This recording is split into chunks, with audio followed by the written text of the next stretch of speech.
ትናንትና አሰቃቂ መኪና አደጋ ደርሶባቸው ሕይወታቸው ካለፉት መካከል የ11 ምዕመናን ሥርዓተ ቀብር ዛሬ ተፈጽሟል።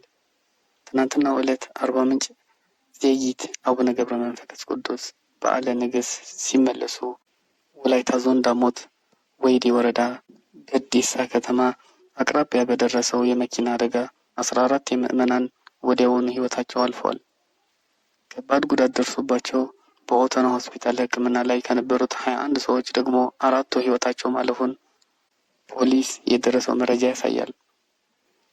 በአጠቃላይ ሟቾች ቁጥር ይህ መረጃ እስከተዘጋጀበት ጊዜ ድረስ 18 ደርሷል።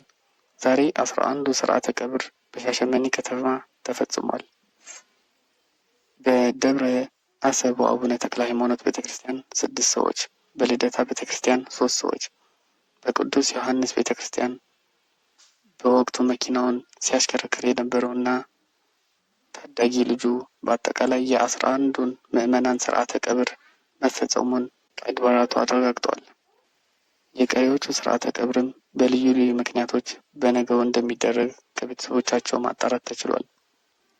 በቀብር ስነ ስርዓቱ ላይ የምዕራብ ርሲ ዞን የመንግስት ስራ ኃላፊዎች፣ የሃይማኖቶች መሪዎች እንዲሁም በርካታ ቁጥር ያላቸው የከተማው ነዋሪዎች ከተለያዩ አካባቢዎች ለማጽናናት የተገኙ ሰዎችም ተገኝተው ነበር።